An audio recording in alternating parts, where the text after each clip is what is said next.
Hello students, again I am here with the next topic. As I told you in the previous class, the next topic is stoichiometry. Okay, so today we are going to discuss stoichiometry. As you know that in the previous lectures we discussed empirical formula, molecular formula of crystalline solid as well. So the next topic is stoichiometry, and as I told you, stoichiometry is a very important topic.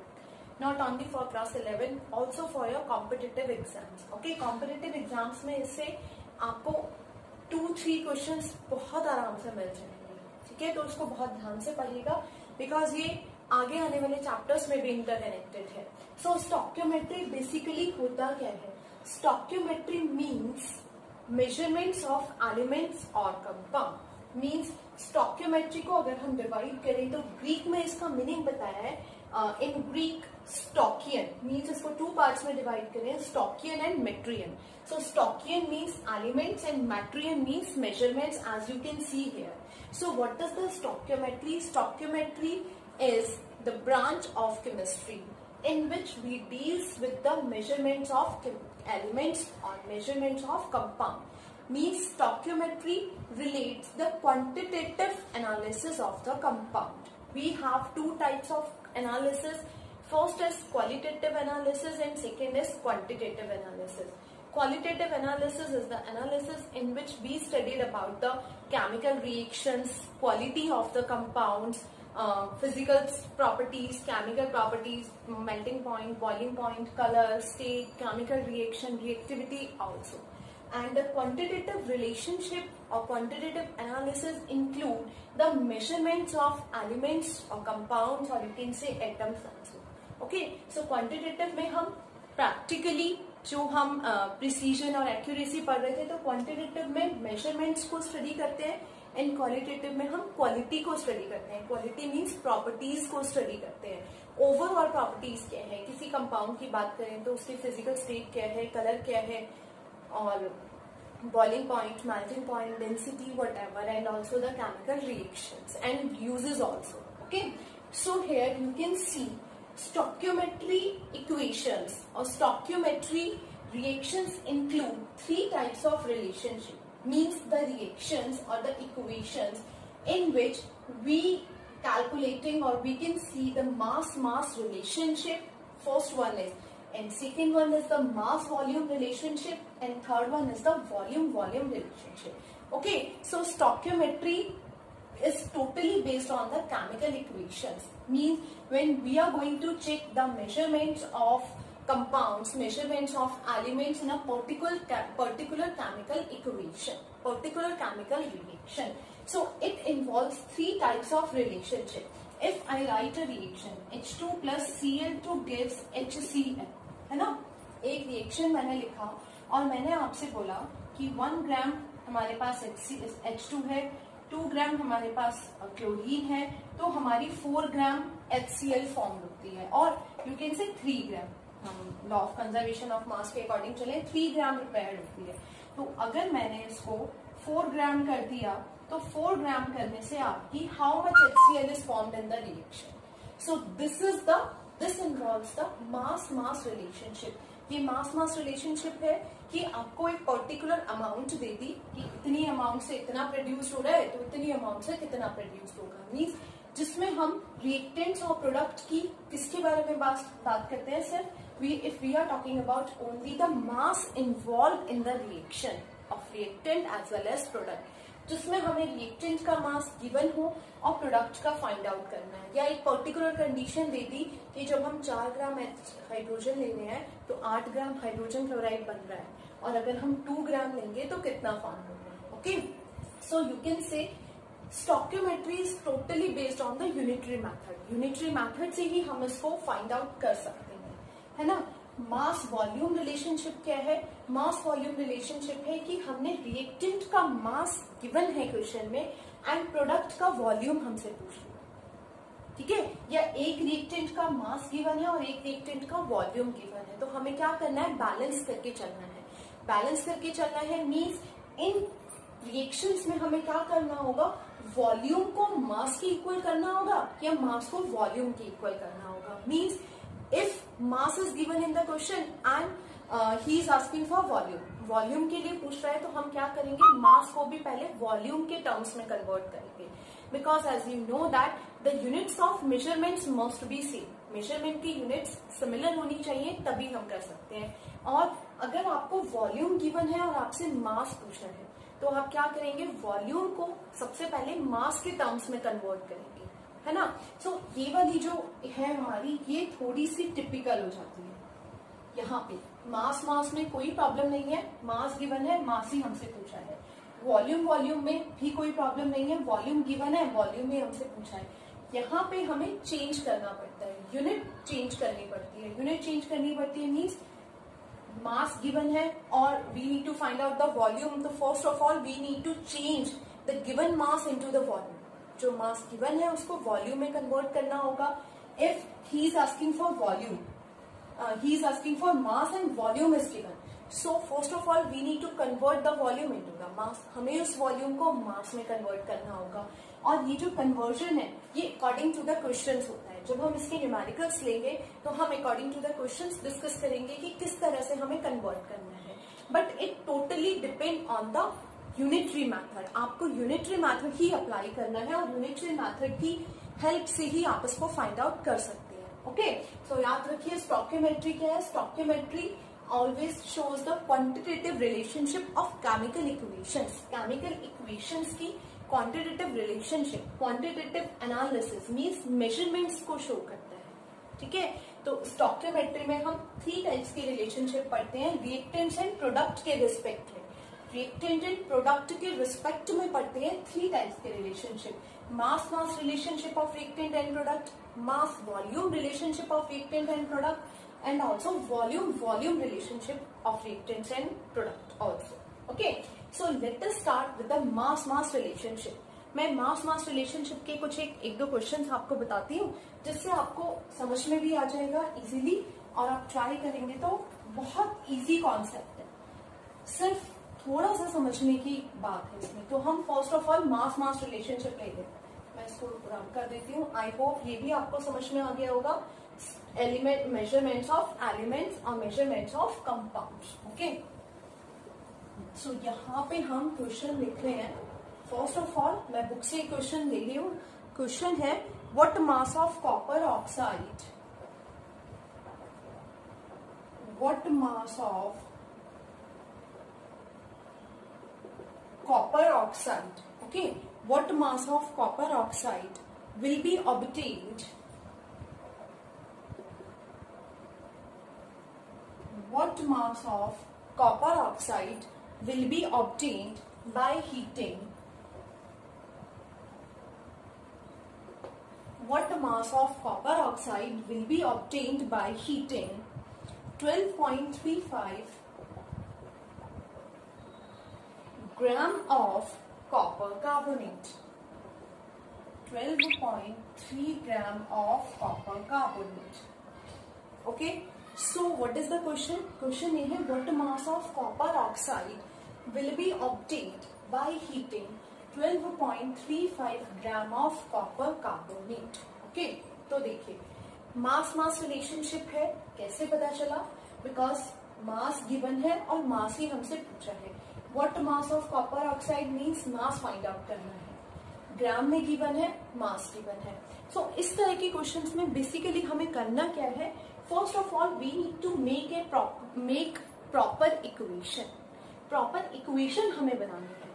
What mass of copper oxide will be obtained means copper oxide obtained हो रहा है by heating copper carbonate CaCO3 को जब हम heat कर रहे हैं तो रिएक्शन हमें पता है CuO, sorry it is copper carbonate, CuO plus O2 form होगा। ओके, यहाँ पे ऑक्सीजन से कोई मतलब नहीं है, बट आपको एक चीज से मतलब है, हमें यहाँ पे प्रॉपर एक बैलेंस्ड इक्वेशन लिखनी होगी।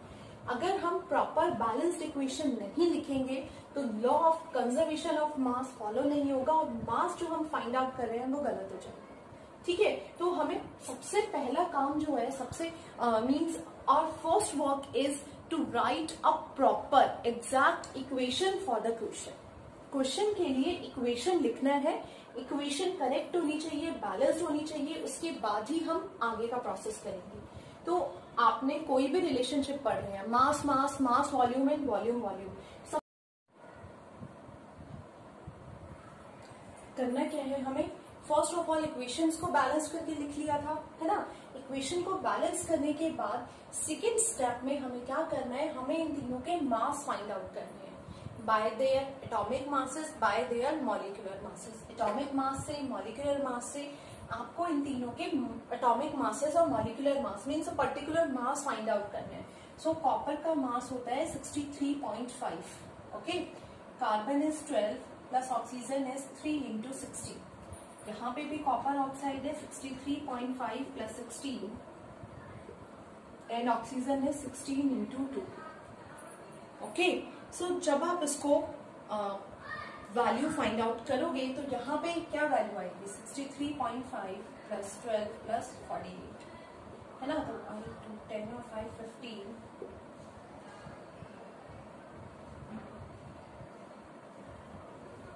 ये अबाउट वैल्यू आएगी हमारी 123.5, ठीक है। बिकॉज 63.5 प्लस 12 प्लस 48, तो 123.5 के अराउंड वैल्यू आएगी। 63.5 प्लस 16 को कीजिए 5, यहाँ पे 16 आया, 6 and 3 9 and 6 and 1 7, the value is 79.5 and 16 2 32 ग्राम। यहाँ तक क्लियर है। फर्स्ट ऑफ ऑल मैंने क्या किया, एक बैलेंस्ड इक्वेशन लिखी।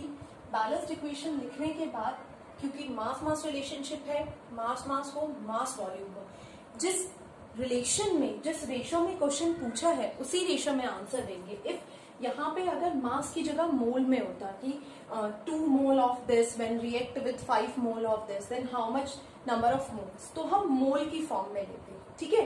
बिकॉज ग्राम की फॉर्म में वैल्यू है, मास में वैल्यू है, तो आप इसको ग्राम में ही एक पर्टिकुलर मास फाइंड आउट कर लेंगे। अब देखिए क्वेश्चन में समझिए, what mass of copper oxide will be obtained by heating 123.5, by heating 123.5 gram of copper carbonate, ठीक है। 123.5 ग्राम कॉपर कार्बोनेट से कितनी अमाउंट किसकी फॉर्म हो रही है, कॉपर ऑक्साइड की फॉर्म हो रही है।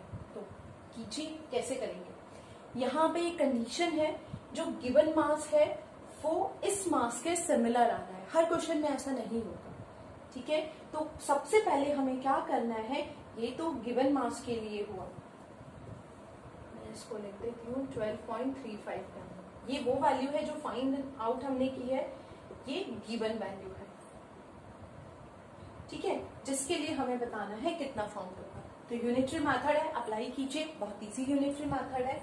If from 12.35 gram 12.35 gram of copper, 12.35 gram of copper carbonate, the amount of copper oxide is formed, that is 79.5, means amount याद कीजिए, if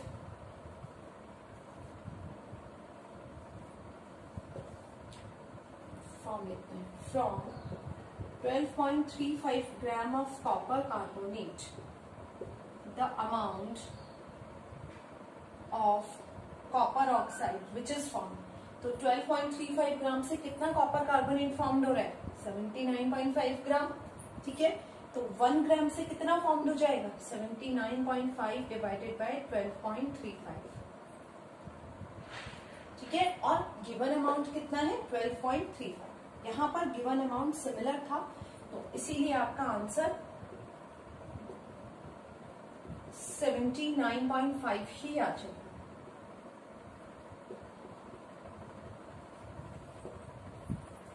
ठीक है, तो ये यूनिटरी मेथड से हम करते हैं। यूनिटरी मेथड से करेंगे, बहुत इजी है, कुछ भी नहीं करना है इसमें। सबसे पहले क्वेश्चन को पढ़ेंगे, क्वेश्चन को पढ़ने के बाद सिंपल इक्वेशन बनाएंगे। इक्वेशन बनाने के बाद आपको क्या करना है, इनके मास लिख देने हैं। यहाँ पे ऑक्सीजन का कोई रोल नहीं है, बट स्टिल आप रिएक्शन को बैलेंस करने के लिए पूरी इक्वेशन लिखेंगे। ऑक्सीजन के बारे में कोई क्लू नहीं था, हमने मास लिख लिया। हमें ये पता चला कि जब हम 12.35 ग्राम कॉपर कार्बोनेट को हीट करते हैं तो 79.5 ग्राम कॉपर कार्बोनेट फॉर्म होता है। ठीक है, तो अब जो इन्होंने अमाउंट दी है, अगर हम इतनी अमाउंट को हीट करेंगे तो कितना कॉपर कार्बोनेट फॉर्म होगा। तो पहले इस अमाउंट में लिखेंगे, फिर यूनिटरी मेथड है तो 1 ग्राम में लिखेंगे and at last is given amount. Okay, एक क्वेश्चन और लेते हैं जिसमें ये वाली वैल्यू चेंज हो, इससे आपको थोड़ा सा और अच्छे से समझ में आ जाएगा। एक क्वेश्चन और लेती हूं मैं। क्वेश्चन है हमारे here, you can see the second question. The second question is how many moles of methane are required to produce 22 gram of CO2 on combustion. As I told you, है ना, अभी just 2 minute पहले मैंने आपको बताया था कि अगर क्वेश्चन में मोल्स की टर्म्स में होगा तो आंसर भी मोल्स की टर्म्स में ही आएगा। अब फर्स्ट ऑफ ऑल हमें अपना वही काम करना है। हम क्या करेंगे, फर्स्ट ऑफ ऑल एक रिएक्शन लिखेंगे। How many moles of methane are required to produce, combustion reaction है। Combustion of methane means CH4 plus O2. CH4 plus O2 gives CO2 plus H2O. Okay, CH4 plus O2 gives CO2 plus H2O. तो आप यहाँ पर क्या करेंगे, reaction को balance कर लेंगे। रिएक्शन को बैलेंस कीजिए, कार्बन कार्बन, ऑक्सीजन में 2 और 1 3 आ रहा है ना, ऑक्सीजन में 2 और 1 3 आ रहा है, मीन्स हमें क्या करना है, यहाँ पे 2 लगाना है और यहाँ पे 2 लगाना है। बैलेंस्ड हो गई, यस, रिएक्शन बैलेंस्ड है। जैसे मैंने बोला था, first of all we need to write the balanced chemical equation. उसके बाद सेकेंड स्टेप मैंने आपको बोला था मास हम लिख लेंगे, बट यहाँ पे क्वेश्चन में पूछा क्या है, मास लिखेंगे कि मोल्स लिखेंगे, डिपेंड करेगा हमसे पूछा क्या है। लास्ट क्वेश्चन में पूछा था व्हाट मास, तो हमने सबके मास फाइंड आउट कर लिए थे। इस क्वेश्चन में पूछा है how many moles of methane, how many moles of methane, तो हम किसके अकॉर्डिंग चलेंगे, नंबर ऑफ मोल्स के अकॉर्डिंग चलेंगे। और मैं आपको बता दूं, अकॉर्डिंग टू द रिएक्शन जो अमाउंट, जो वैल्यू यहाँ पे लिखी होती है वही हमारे मोल्स होते हैं। Means it means 1 mole, 1 mole means 1 molecule of CH4, है ना, तो 1 mole of CH4 when added with 2 mole of oxygen gives 1 mole of CO2 plus 2 mole of H2। ठीक है, तो यहाँ पे हमें मोल फाइंड आउट नहीं करना होता है। इस टाइप की रिएक्शंस में जब भी आपसे हाउ मेनी मोल्स पूछा जाएगा और आप मोल्स लिखेंगे तो अकॉर्डिंग टू दिस लिखेंगे। यहाँ पे जो भी नंबर दिया है, यहाँ पे कुछ नहीं दिया है, it means 1 mole of CH4 is added to 2 mole of oxygen gives 1 mole of CO2 and 2 mole of water। ठीक है, अब आपके पास जो 22 gram of CO2 on combustion है, तो हमें क्या करना है, 22 ग्राम ऑफ CO2 को किस में कन्वर्ट करना है, 22 ग्राम ऑफ CO2 को हमें कन्वर्ट करना है नंबर ऑफ मोल्स में। तो 22 ग्राम ऑफ CO2 को नंबर ऑफ मोल्स में कैसे कन्वर्ट करेंगे बताइए। Number of moles is equals to, formula होता है mass upon molar mass, GMM और GAM, है ना। सो किसको कन्वर्ट कर रहे हैं, CO2 को। किसके मोल्स फाइंड आउट करने हैं, CO2 के, क्योंकि हमें क्या फाइंड आउट करना है, हमें ये फाइंड आउट करना है कि 22 ग्राम ऑफ CO2 प्रोड्यूस करने के लिए कितनी CH4 चाहिए। ठीक है, कितने मोल्स चाहिए, तो मोल्स के टर्म्स में क्वेश्चन पूछा है, तो 1 मोल CO2 रिक्वायर्ड है 1 मोल CH4 के लिए। ठीक है, तो अब नंबर ऑफ मोल्स निकाल लेते हैं कि कितने के लिए रिक्वायर्ड होगा, that is 22 divided by 44, I think molar mass of CO2 is 44, है ना। So that is 0.5 moles. आ गया, मैं जो आपको बोल रही थी गिवन वैल्यू, ये गिवन वैल्यू है, ग्राम में है, आंसर पूछा है मोल्स में, तो हमने क्या किया, मोल्स को, ग्राम को मोल्स में कन्वर्ट कर दिया। पूछा क्या है, how many moles of methane are required, how many moles of methane are required to produce 22 gram of CO2 on combustion. जो फाइंड आउट करना है उसको इक्वल टू के इस साइड पे लेते हैं, और जिसकी हेल्प से हम फाइंड आउट कर रहे हैं उसको हम इक्वल टू के इस साइड पे लेते हैं। मैं इसको थोड़ा इरेज कर देती हूँ। है ना, आपको क्लियरली दिख जाएगा। तो यहाँ पे हमने नंबर ऑफ मोल्स निकाल लिए थे, number of moles find out किया था 22 डिवाइडेड बाय 44, दैट इज 0.5। 0.5 किसके मोल आए हैं? CO2 के। हमें ऑक्सीजन से इस रिएक्शन में मतलब नहीं है, वाटर से मतलब नहीं है, इन दो से मीन्स है, ठीक है। तो देखिए किसके निकाले हैं? मीथेन। तो देखिए 1 mole of required to produce, क्या पूछा है? How many moles of methane are required. So लिखेंगे for 1 mole of CO2 moles of methane required. Language हमें खुद से ही बनानी है, ठीक है। 1 मोल ऑफ CO2 के लिए कितने मीथेन के मोल्स रिक्वायर्ड है? 1 मोल। 1 मोल के लिए 1 मोल रिक्वायर्ड है। सो कितने में निकालेंगे? 0.5 मोल्स में। 0.5 मोल्स में कितने हो गए? 1 divided by 1 into 0.5, that is 0.5 moles. This is your answer. Okay, so this is the another type of mass mass relationship. Mass mass relationship का ये अनदर टाइप है, जिसमें हमें क्या किया है? हमने कुछ भी नहीं किया है, सिर्फ हमने क्वेश्चन में फर्स्ट ऑफ ऑल रिएक्शन लिख ली। रिएक्शन के बाद आप मास लिखेंगे या मोल्स लिख लेंगे, वो वैल्यू लिखेंगे जो हमें फाइंड आउट करना है। यहाँ पर हाउ मेनी मोल्स पूछा है, means we need to find out the moles. तो मोल्स फाइंड आउट कब करेंगे? मोल्स फाइंड आउट हमें तब करने हैं जब हम इस अमाउंट को मोल्स में कन्वर्ट करेंगे। उसके लिए हमने फॉर्मूला लगाया, क्योंकि मास गिवन था, and as we know that number of moles is equals to mass divided by molar mass. So mass divided by molar mass के अकॉर्डिंग फॉर्मूला लगा के मोल्स में कन्वर्ट कर लिया। जिसकी वैल्यू फाइंड आउट करना है उसको इक्वल टू के इधर लिखेंगे। तो 1 मोल ऑफ CO2 बनता है कितने CH4 से? 1 मोल ऑफ CH4 से। तो 0.5 कितने से बनेगा? 0.5 से। सिमिलरली भी समझ में आ रहा है, ठीक है। तो सेकेंड टाइप का क्वेश्चन हमारा ये है। सेकेंडली इस टाइप के क्वेश्चंस हमारे एग्जाम में आते हैं। This is the third question and this question is if 10 gram of MgCO3 decomposes on heating to give 0.1 mole of CO2 and 4 gram of MgO, what is the percentage purity of MgCO3? Okay, so यहाँ पर last में percentage भी find out करने के लिए बोल रहे हैं। स्टार्ट करते हैं क्वेश्चन। फर्स्ट ऑफ ऑल वही काम करेंगे हम। MgCO3 डिकम्पोज हुआ किसमें? MgO प्लस CO2 में। रिएक्शन चेक कर लेंगे, रिएक्शन बैलेंस्ड है, ठीक है। तो यहाँ पर हमें परसेंटेज प्योरिटी निकालना है। परसेंटेज प्योरिटी किसका?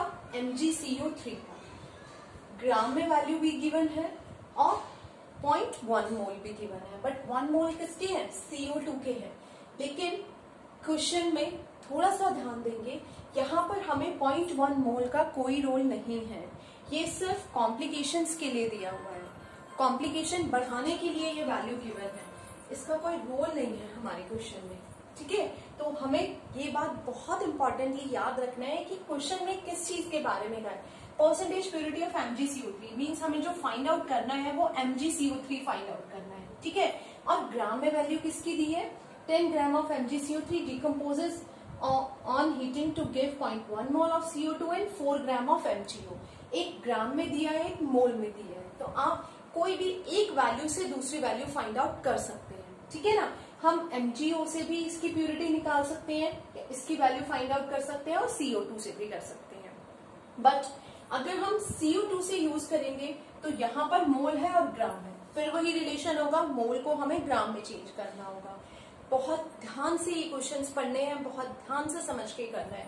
तो हम इस रिएक्शन के लिए 0.1 मोल को यूज ही नहीं करेंगे, हम वैल्यू फाइंड आउट करेंगे MgCO3 की किससे? 4 ग्राम ऑफ MgO से, ठीक है।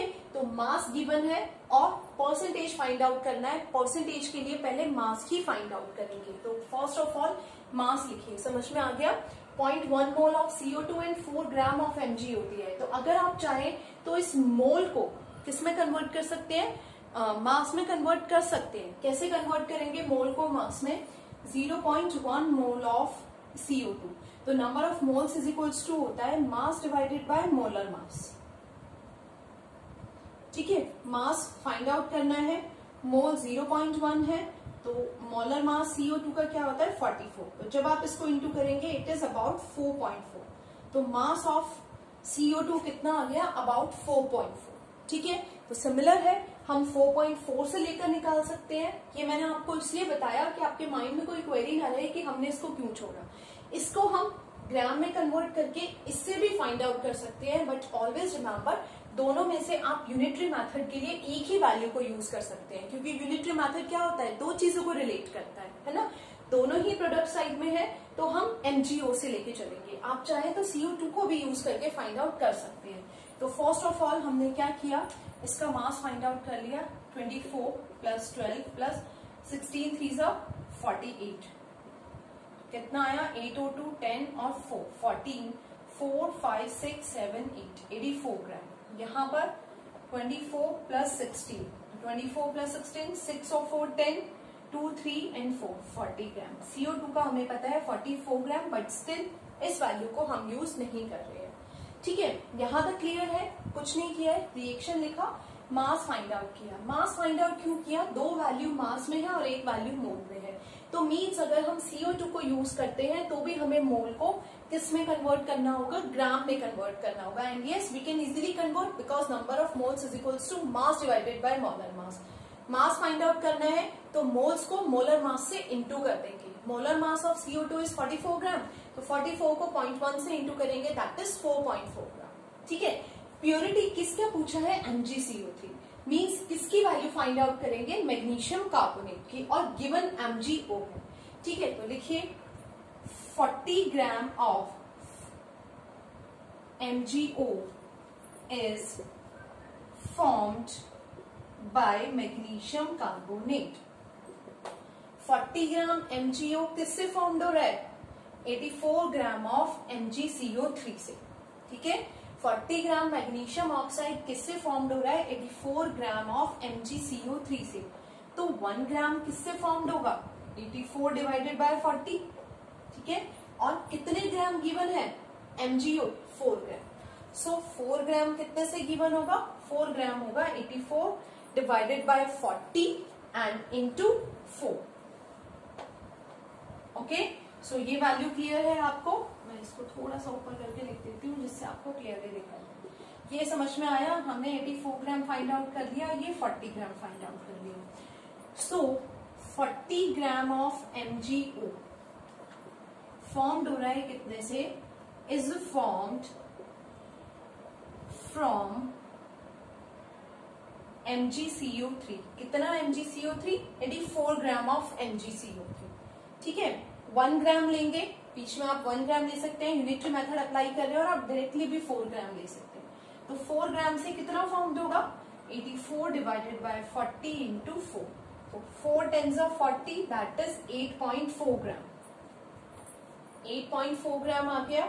ठीक है, 8.4 ग्राम किसका मास आया, 8.4 ग्राम आया आपका MgCO3 का। कब, मीन्स 4 ग्राम MgO बनाने के लिए कितना मैग्नीशियम कार्बोनेट डीकम्पोज करना होगा, हमें डीकम्पोज करना होगा 8.4 ग्राम ऑफ मैग्नीशियम कार्बोनेट। अब परसेंटेज प्यूरिटी पूछा है, तो परसेंटेज प्यूरिटी में आप फॉर्मूला लगाएंगे परसेंटेज ऑफ द कंपाउंड।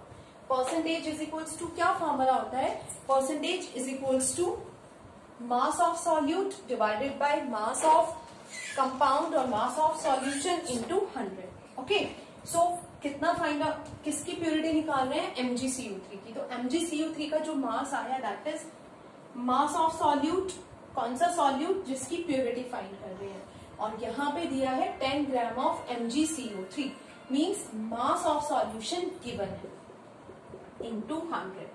आप जब इसको फाइंड आउट करेंगे तो आपका ये परसेंटेज प्यूरिटी फाइंड हो गया 84%, means the compound is 84% pure. Okay, so clear है। 3 टाइप्स के क्वेश्चंस मैंने आपको बताए हैं। इसमें हमें क्या करना है, बहुत सोच समझ के ध्यान से क्वेश्चन को करना है, because for unitary method we need to use 2 comparative value. 2 comparative value use करना है। MgCO3 के लिए आप CO2 को भी यूज कर सकते हैं यहाँ पर 44 ग्राम से, और हमने 0.1 को सिंप्लीफाई कर लिया था ग्राम में, तो उस वैल्यू से भी आप कर सकते हैं। आप करके देखिए, क्या डिफरेंसेस आते हैं, क्या चेंजेस आते हैं? ये आंसर सिमिलर आता है, आंसर सिमिलर ही आएगा और सिमिलर ही आना चाहिए, ठीक है। तो लास्ट में किसी के लिए भी परसेंटेज निकालना है आपको, तो परसेंटेज जिसकी पूछा है उसी का मार्क्स रखना है। ऊपर वो वाला मार्क्स रखना है जो आपने फाइंड आउट किया है, डिनोमिनेटर में वो वाला मार्क्स रखना है जो गिवन है। 10 ग्राम ऑफ MgCO3, ठीक है। तो 10 gram into 100 percentage find out करें, the percentage comes. These are the questions which are based on the mass relationship. First of all, we need to do mass relationship. One by one चलेंगे, step by step चलेंगे, एक साथ चलेंगे तो नहीं समझ में आएगा, ओके। और वैसे भी मैंने आपको बोला था मास वॉल्यूम रिलेशनशिप थोड़ा सा डिप्लोमेटिक है। सो कीप ट्राइंग, इसके न्यूमेरिकल्स कीजिए, क्वेश्चन ट्राई कीजिए, नहीं समझ में आता then you can ask me, okay. Till then good bye.